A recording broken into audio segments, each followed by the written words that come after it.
Good evening, everyone, and welcome to MSUFCU's Financial Education Seminar Series. We appreciate you all joining us this evening and are excited to be here with you. These presentations were created with you in mind, with the intention to give financial education on a number of relatable topics to help expand your knowledge of finances. Each event will be hosted by a member of our financial education department or by one of our partners, connecting you with resources in our community. If you have any questions for our presenter, you may send those at any time during the event using the Q&A function at the bottom of your Zoom screen. We'll also provide some additional information and resources in the chat. You may also see some polling questions. Let me launch those real quick. All right, so you should see the polling questions pop up on your screen. So you can go ahead and answer those just so we can get some feedback about where you're at as far as Social Security and Medicare goes. On that journey, so we can see where you're at there. So go ahead and answer those questions and we'll get a better picture of that. And let us know if you have any other questions by using that Q&A function. So I'm Therese Bacon. I'll be your facilitator this evening. If you have any technology issues, you can also reach out to me directly in the chat and I'll try to help you through there. So tonight, I'm going to go ahead and introduce our presenter, Rhian Horgan, who is the CEO of Silver, here to provide us with a more in-depth look at the free member service called Retirement Simplified. Silver provides members like you with retirement calculators, tools, and education through Retirement Simplified. Prior to founding Silver, Rhian worked for 17 years at JP Morgan, where she advised individuals and families on investments, credit, and wealth planning. Welcome, Rhian. Thanks for being here with us again. And I'll pass it over to you to introduce yourself to our audience, and then we can lead right into your presentation. All right. Well, thanks so much, Therese, for hosting us this evening. And thank you to the members of MSUFCU for joining us. It would go without saying it's been a really volatile day in markets. I was just seeing today markets up 10% on the S&P 500 on the back of some of the announcements on kind of pushing off some tariffs. And so I think we've had volatility over the last week, and I think this is a perfect time to maybe take a step back and really just get a deeper understanding of what your retirement looks like, and some of the things that you can control and make decisions around. Obviously, the movements that we're seeing in markets are very difficult for each of us individually to control, and so we're going to talk about some of the decisions you can make that hopefully put you in the driver's seat as you navigate your retirement. So as Therese mentioned, we're going to talk today about our free member benefit, which is Retirement Simplified. It's a platform that's online that makes it easy for you to do your research around retirement. We'll talk a little bit about the platform, and then I want to dive into some of the big decisions you'll make around Social Security, Medicare, and then maybe perhaps a fun thing, which is choosing where to live and how that actually impacts your finances. So why don't we just quickly start with an overview of Retirement Simplified, just so that you kind of have a little bit of background there. And one thing I would just say before we kick off is that everything I cover tonight can be found online at msufcu.silver.com. So don't worry about having to scramble to take lots of notes. All that information is available for you every single day through this benefit through the credit union. At the heart of the platform, we really want to help you understand how long your savings are going to last in retirement. Many of you on the phone and the team here that's hosting are all part of this generation of Americans that are retiring en masse without a pension. And it's quite normal to be fearful about running out of money in retirement because we don't know how long we're going to live. Our goal at Silver is to really help you understand how the pieces of the puzzle come together so that you can really understand how long your savings will last in retirement. We do this through a series of tools and calculators that help you estimate your Social Security, your Medicare, predict how long your savings will last, and then provide you with education to help you dive deeper on the topics that matter to you, whether it's Social Security, Medicare, taxes, understanding how to navigate inflation, or the market volatility that we're seeing here today. So today, what I'm going to cover is a couple topics. I'm going to talk about understanding how long your savings lasts. We're going to do a little surface level review of Social Security, and we'll talk about some of the things that might be changing. We'll talk about the basics of Medicare, and then I'm going to maybe end with this where you live matters, because I think one of the really interesting things is the choice of where you live can actually have a huge financial consequence. And so we'll end with that conversation. So at the heart of what we have at Silver is a retirement score. It helps you predict how long your savings will last in retirement. When you create your profile at Silver, you onboard and we ask you a few questions so we can get to know you, understand what you've saved, how long you've been working, when you plan to retire. When you give us that information, what we're able to do is provide you an estimate of how long your savings will last in retirement. And the thing I would just encourage everyone to think about here is that there is no one right answer. Um, if you create a profile and you find out that your score, that your savings are going to last until you're 85, for one person, that might be a really great number. For me, my savings need to last a little bit longer because women in my family live until we're 100. And so what the platform allows you to do is make adjustments to decisions around when you're going to retire, when you're going to elect Social Security, what your income looks like in retirement, and how much you plan to spend so that you can really understand like what are the things that you can move around to make your savings last longer. So let's start talking about some of those decisions that you can control or have greater control over that will really impact how long your savings last. So the first thing I'm going to talk about is Social Security. I think for folks that have heard me speaking about Social Security before, you know that I'm a huge advocate for solvency of Social Security, for taking the time to make the decision. And that's because Social Security is, for many of us, the only source of guaranteed lifetime income that we have. That means that whether I live to 80, 90, or 100, I continue to receive my Social Security benefit. It also has embedded inflation protection built in. Many of you may remember, in 2020, 2021, some of the volatility that we saw and the subsequent inflation that was in the market. In 2023, we saw the Social Security inflation protection really kick in, and we saw an 8.7% increase in member benefits on a year-over-year basis while that inflation protection was kicked in. Social Security is not just for you. It also, if you're married, it's for your spouse or for an ex-spouse. It's also for your family. And so there are survivor benefits associated with it. So this is, a really important benefit to be thinking about. And we use the word benefit, but I'm very conscious of the fact that we're all paying taxes into the system. So this is really your retirement. It's your retirement savings that the government is managing for you. When we think about Social Security, one of the things that I think a lot about is just the size of the distributions that we will likely receive over our lifetime. The average Social Security benefit is about $2,000 a month. That adds up to more than $500,000 over your lifetime in retirement. If you're receiving, for example, a $2,500 Social Security benefit, it's worth over $600,000 in retirement. So for many folks on the phone, this might be more than what's in your 401k or your 403b, and that's why making these decisions is really important. There's a lot of, I guess, maybe just to take a step back and say it's really easy for the government to collect our Social Security. They do it through taxes. So for those of you that are still working, you'll notice in your paycheck 6.2% being taken out every 2 weeks, and that goes into the Social Security coffers. Once you turn 62, you have the opportunity to start receiving your Social Security benefits, and you can take your benefits somewhere between the age of 62 and 70. So one of the big decisions you have to make is, when am I going to elect Social Security? The full retirement benefit is available to you at age 67. This is, again, when you're eligible for 100% of your benefit. But you can take that benefit early or you can defer it late. If you take that benefit early, that Social Security benefit can be reduced by up to 30%. If you defer the benefit, that benefit can be increased by up to 24%. So oftentimes you'll hear people say, look, I'm deferring my benefit because I want to get the highest benefit possible. Now that benefit amount shows you the highest possible amount is at age 70. Now, there is some complexity in that decision making, however, because if you think you're only going to live to 75, then you might actually, on a lifetime basis, be better off taking your Social Security early. Important to know that the discounts, if you elect early, also apply to spousal and ex-spousal benefits. And so it's not just for folks that are earning a primary benefit, but it also impacts other people in your life.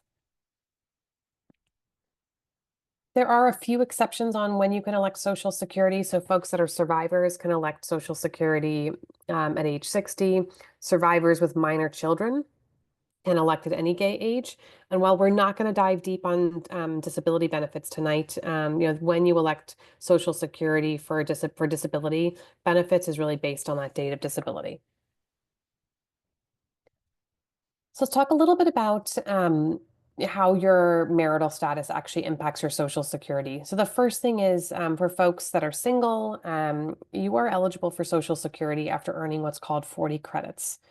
That effectively is 10 years worth of work. It does not need to all be at the same time. So you could work for a couple months this year, a couple months next year, take some time off, and then come back and work. But ultimately, you need to work for 10 years. Your benefit is calculated based on your highest 35 years worth of earnings. So for example, if you graduate from school at 20 and you work until you're 40, so you work for 40 years, the 5 years where you have your lowest income is taken off your earnings history when Social Security calculates your benefit. When they do that calculation, they also inflation adjust all of your earnings, because what we know is that what your salary looks like today probably looks very different to what your salary looked like 20 years ago. So let's talk about folks that are married. Again, if you're married, you're eligible personally based on your own earnings history if you've earned 40 credits, which means working again for 10 years. But your benefit is actually calculated based on the higher of your 35 years worth of earnings, or 50% of your spouse's benefit. So again, here, it's not an additive benefit, so it is the greater of your benefit, or 50% of your spouse's benefit. For folks that are divorced, you also have access to spousal benefits. Again, you're eligible for your own benefit after earning 40 credits. If you are divorced, your benefit is calculated based on the higher of your 35 years worth of earnings, or 50% of your spouse's benefit.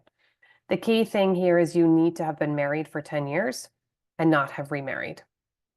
So again, divorce benefits, again, one thing to think about here is for folks that are perhaps in the process of navigating a divorce, if you did not have your own earnings history, what you will see with divorce benefits is that there are inequitable outcomes. So one party will receive a full benefit and the other party will receive half of a benefit, so 50%. If, for example, someone was to get remarried in the future, let's say your ex-spouse gets remarried, that new spouse is also eligible for spousal benefits. So it isn't money you're taking away from them. It's really just money that is being allocated by the government. And then finally, for survivors, you are eligible again after earning 40 credits, which again is 10 years based on your own earnings history. And then the slight difference here for survivor benefits versus spousal benefits, is that your benefit is the greater of your 35 years worth of earnings, or 100% of your spouse's benefit. So as you recall, when you're married and your spouse is alive, that spousal benefit is 50%. But once your spouse passes, that survivor benefit is 100% of your spouse's benefit. And again, it's the higher of your benefit or that.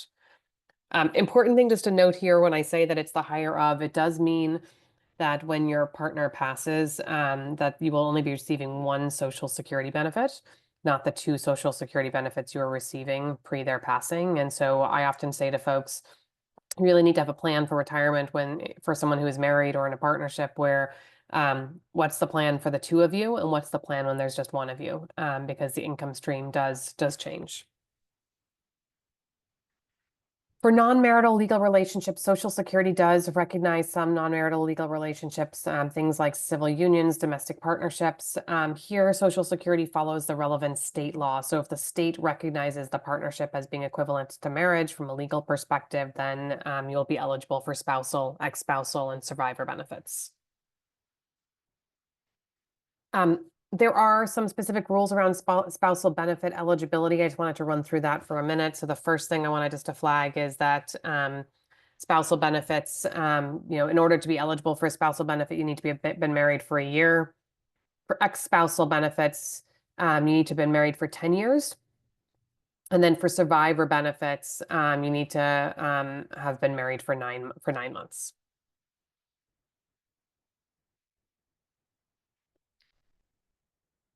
So we often get questions from folks around how do they elect their benefit and then delay their spousal benefit or delay their ex-spousal benefit. And the answer is that you can no longer do that. So there used to be a rule, or let's call it a loophole, called file and suspend, where folks would file for their own benefits, but then push off their spousal benefits, or vice versa. They would file for spousal benefits, and then they'd let their own benefit grow, and they would flip to their own benefit when they turn 70, for example. Social Security shut down that loophole several years ago, but you might have friends who are in their, let's call it mid-70s now, who did that file and suspend strategy. But I wanted just to flag that you cannot do that anymore. The only exception here is for survivor benefits. And for survivor benefits, you can actually elect your survivor benefits separately from your benefits. So you could elect your survivor benefits first, let your own benefits grow, and then at 70, as an example, elect your own benefits. So again, the one time that you can actually separate these two elections is for survivor benefits. Otherwise, everything else is together. One last comment I wanted just to share on Social Security is around kind of this concept of maximizing your benefits. And again, what I'm talking about here when I think about maximizing benefits, I am thinking about monthly benefits, not necessarily lifetime benefits. Maximizing your lifetime benefit, you really have to think about how long you think you might live. If you think you're going to live until 100 plus, it generally makes sense to defer your Social Security till 70. If you think your longevity is quite short, and maybe that you think that people in your family typically only live until their early 70s, it might make sense actually on a lifetime basis to elect early. But if you're just looking at what the monthly check is, the maximum benefit you can receive for your retirement benefit is at age 70. Spousal benefits, there is no extra benefit for deferring. So the maximum benefit you can receive is at what's called the full retirement age, which is age 67. So that's just something to keep in mind, is that while a lot of people talk about age 70 as the age that they're deferring to, the reality is for many folks, if they're collecting spousal benefits, 67 is that latest age that you should be electing. All right, that's a quick tour of Social Security. Before I transition there, I thought I might just share a little bit of commentary on what's going on in Washington. Many of you may be aware that Social Security will not be fully solvent post 2035. And so there's a lot of discussion in Washington around how do we shore up Social Security. I would say whether you're a Democrat or a Republican or independent, I think everyone knows that we need folks to feel confident about the security of Social Security. And so we are expecting to see some changes. Historically, the parties have had different views on how they look to shore up Social Security. Typically the Democratic Party has focused on how might we increase taxes on the wealthy to pay more into Social Security, whereas the Republicans have thought more about like how do we actually kind of reimagine what the benefits are and really think about kind of perhaps a later full retirement age, which effectively is a reduction in benefits. There's a lot of chatter in Washington right now about something happening, and that's really because for the first time in a long time, we have one party in the White House, the Senate and the House of Representatives. And so we are expecting that there will be changes over the course of the next 18 months. The one thing I would say is that if the past predicts the future, there's not a lot that you should be doing right now to get ahead of these changes. Typically, when the changes are announced, they announce it and say that if you're under the age of 60, you're subject to the new rules. And if you're over the age of 60, that you're grandfathered into the old rules. The reason they do that is they don't want folks trying to game the system. And so I would say that like rushing to elect your Social Security early right now to try to lock in higher benefits, at least historically, has not been a necessary strategy. Again, anything can happen, but I would say that typically what happens is there's a grandfathering of folks that are eligible. And so the rules are really only changing for folks that are under a certain age. All right, let's move on to talk about Medicare. So the first thing I would just say to all of you that have driven past the billboards talking about zero premium plans is that Medicare is not free. When we think about the cost of Medicare, I would really encourage you to think not only about premiums, but total costs. What is the out-of-pocket? What is the maximum out-of-pocket? What might be the co-insurance so that you can really understand what the total cost of your health insurance will be. Today, the average couple that's 65 years old will spend $300,000 on retirement health care. That's a lot of money. That's about $500 per month per person. And that, by the way, does not factor in nursing homes or long-term care. The other thing that's really interesting about about Medicare is that parts of Medicare, actually the premiums change based on where you live. Parts A and Part B, which we'll talk about in a second, are actually the same price no matter where you live in America. But the Medigap insurance, Medicare Advantage, prescription drug plans all actually are priced based on your zip code. So one thing to think about if you're snowbirding or you're thinking about moving is really understanding where are you based from a tax perspective and where should you be enrolling in Medicare. So the alphabet soup of Medicare, I think, can be quite confusing. There's a lot of different parts, and we're going to talk about them today. We'll talk about what often in the market is called original Medicare, which is Part A and Part B. And then we'll talk about almost like the additional insurance that folks will often add to their Medicare Part A and Part B. We'll talk about Medicare Advantage, which tends to be more of like a bundled solution that has a lower monthly premium. We'll talk about Medicare supplement plans that probably look more like your typical employer plan. They come with higher premiums but have higher coverage. And then we'll also talk about prescription drug plans. So let's talk about Part A and Part B. Very simply, what I would say is that Part A you can think about as inpatient care. It covers your inpatient stays at a hospital, at a skilled nursing facility, some home health visits. Part A, if you have paid into Social Security, you do not pay a monthly premium. Part B is outpatient care. And so you can think about this as trips to the doctor's office, preventative services, some home health care visits. Folks today are paying about $185 per month for the Part B premiums. Those are also subject to a deductible. And most Part B premiums are subject to coinsurance of about 20%. Because of those deductibles and that coinsurance, what you often find is that folks want to get additional insurance on top of Part A and Part B to make sure that they are covered for everything that Part A and Part B don't actually cover. And so that's when folks start thinking about a Medicare Advantage or a Medicare supplement plan. I would generally think about Medicare Advantage as more like an HMO plan that provides coverage on top of your Part A and Part B plan. They typically have limitations on provider choice and coverage. As an example, many plans don't offer out-of-country coverage, although some of them are starting to do that. For folks who enroll in Medicare Advantage, what I would say is the monthly premiums tend to be lower. I think about it more as like a pay-as-you-go experience, which is as you use healthcare, you pay for it. I would contrast that to Medicare supplement that looks more classically like what many of you may have in your employer plan, where you're maybe yourself or your employer is paying a higher monthly premium, but a large percentage of the service is actually covered within the plan. The one thing to flag with Medicare supplement is that today in most states, the carriers are allowed to medically underwrite you if you look to switch your plan after your first year.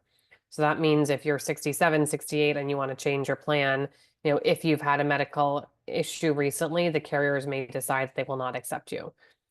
In that case, Medicare Advantage will always be available for you, but it's just something to be aware of that, if you think you might want a Medicare supplement plan, oftentimes the best time to buy that plan is at age 65, where you're not being medically underwritten.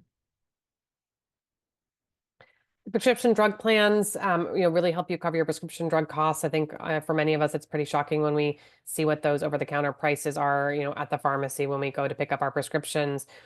90% of Americans age 65 plus today have prescription drug plans, and those cover drugs that are not covered by Part A and Part B plans. Again, those plans vary based on where you live. So if you have a family member that lives in a different state, they may have access to different plans than you have access to. Really important to check on an annual basis to see if your prescription drug plan continues to cover your prescription drugs. This past year, there were a lot of changes to these plans. And what we saw was that as those changes happened, a lot of folks found that prior drugs they were using were no longer covered. So we put together some kind of rough math just to help you think about budgeting for healthcare. And when we kind of add up all the pieces of the puzzle for Medicare, if you were to go the Medicare supplement plan route, you're looking at about $625 per month. That factors in Part A and Part B, your deductibles, your out-of-pockets, and then kind of the nationwide average for what a supplemental plan premium can look like.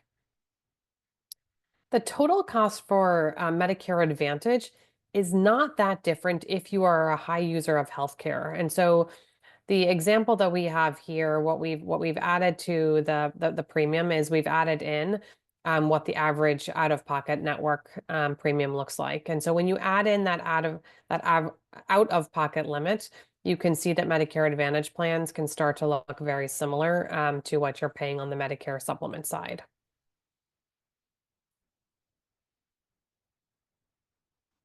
One thing I did want to just flag is that for folks who are either high earners or have sold a home recently, or have inherited money recently, that there are what are called surcharges that are applied if you earn above a certain level to both your Part B premiums as well as your prescription drug premiums. And so it's really important to understand that as you're taking required minimum distributions out of your accounts, that those can trigger these high incomes that can make you subject to these excess charges. Those charges are triggered for 2 years when you fall into these thresholds. So you can kind of come in and come out depending on what your income stream looks like. The table that we have listed here is for folks that are married, but if you were to log in to msufcu.silver.com afterwards, you'd also be able to get the tables for different filing statuses. I mentioned this already, but I want to just double tap on it, is that many of the parts of Medicare are actually priced based on where you live. And so really being mindful of kind of your choice of where you live may actually impact what your healthcare costs may look like. What's really interesting on the Medicare side is that sometimes states that often have lower cost of living generally may actually have high healthcare costs. And so really do the research, and within the experience, we have a place where you can look up different cities and zip codes to understand what those healthcare costs look like. So on that theme of where you live matters, and I'm going to be wrapping up in a couple minutes. I just want to say that if folks have questions, feel free to drop them into the chat. Where you live in retirement can have a big impact on how long your savings can last. And that's because and I'm going to say this really from a US perspective. Obviously, you can live abroad also, but from a US perspective, where you live when you retire and start taking money out of your 401ks and 403bs impact how those are taxed. Where you live impacts what your cost of living looks like, what your healthcare costs look like. Where you live also impacts whether or not your Social Security is taxed. So, and these numbers can be really significant. We ran a study a few years ago where we looked at kind of a member that had a certain amount of money and looked at how their savings would last in different places. And I think what always surprises folks is that I think sometimes Florida feels like the nirvana, the place that everyone wants to go for retirement because it's sunny and low taxes. But there are aspects of living in Florida that actually in certain parts of Florida that can be quite expensive. So, places like North Carolina and Tennessee actually can give you more bang for your buck if you're trying to make your savings last. And so really just again thinking about kind of how does where you live impact that longevity of your savings. So let's just maybe unpack that a little bit more, which is really trying to understand, how your savings are impacted by, or your spending is impacted by where you live. I think it's fairly obvious, but where you live impacts your home prices or rent costs, your food, your transportation, your entertainment, your healthcare. And so what we have here on the right-hand side is just an example of how your spending can vary based on where you live. And you can see again, some of these differences start to become pretty significant where you start seeing, pretty sizable, 20 to 30% differences between states and cities. Obviously, like where you live in Florida or where you live in Tennessee can make a huge difference because, these cities are not, or these states are not homogenous, but just to kind of get you thinking about, how that might impact your savings.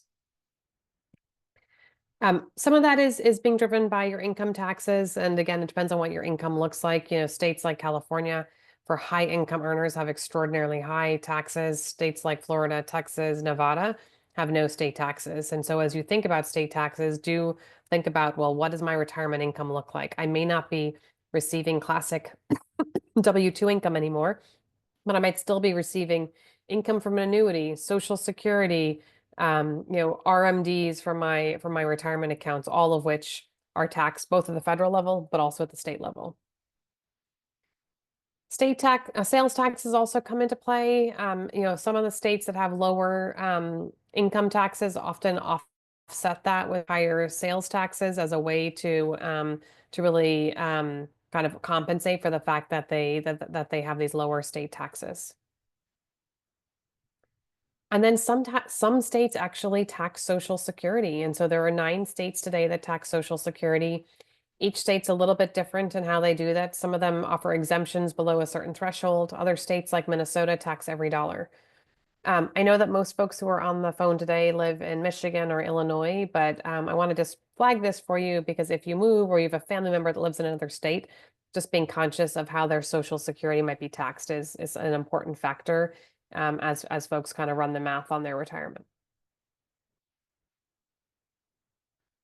All right, so we're going to wrap up, and I think, Therese, we've got a few questions that we're going to answer, but I want to just maybe kind of pull the message together here with, particularly again, as we're thinking about this volatility in the market and things that feel hard for us to control. Well, like what might be some of the things that we can control? So when you think about, figuring out how long your savings last in retirement, we, through our experience, can help you figure out, well, what might your spending look like? What do the taxes look like? What does the healthcare costs look like, and help you build a budget so that you can really think about, okay, how do I put these pieces of the jigsaw puzzle together to kind of to make the retirement math work for me. So Therese, that's a kind of a quick intro to Silver and also kind of a very brief overview of Social Security, Medicare, and kind of cost of living in retirement. But I know we've got a few questions, so I want to make sure we save some time to answer them. Yes, thank you so much. Yep, we had a couple questions come through. We did have a question from an attendee. Each spouse has to select their own, or asking if each spouse has to select their own Medicare Advantage or if it covers the couple together. Yeah, that's a great question. So you are correct that you each need to select your own plan, and it might be that one person decides to elect Medicare Advantage and another elects Medicare Supplement just based on your healthcare needs. I think the other thing to be really mindful of is that you're eligible for Social Security or eligible for Medicare typically when you turn 65. I know in my parents' case, my dad turned 65 5 years before my mom. My mom was not allowed to enroll in Medicare at the same time as my dad. So each individual needs to be age 65 when you enroll. So in my mom's case, because she had been on my dad's employer plan, she had to transition first to Cobra and then to ACA before she was able to transition to Medicare. So we'll just flag that for you that, for many of us who may be married and our spouses aren't the same age as us, we have to like think about us being potentially on different healthcare plans and different programs for a period of time as we transition. Yeah, that is very good to keep in mind. All right, and then another one that has to do with Social Security benefits. Can I change my mind after I decide to claim early Social Security benefits if I regret it? Yes, good question. So I'd say generally you can't, although you do get this one first chance. And I feel like if I recall correctly, you have up to 3 months to reverse that decision. But I would say that generally the answer is no. Once you've elected, like you really have elected. It is not intended to allow you to kind of be flexible and make changes. Okay, gotcha. And then given recent news about inflation and potential changes to the Social Security Trust Fund, what strategies should we consider when planning for long-term retirement security? So we touched a little bit on this, and I think that's the first thing I would say is that, again, there is unknown out there. I think the one thing I would just say is with the inflation that we're experiencing, Social Security becomes even more important, right? It has inflation protection built in. And so when I think about my portfolio, I don't have a lot of, inflation protecting assets in the portfolio. And so Social Security becomes really important.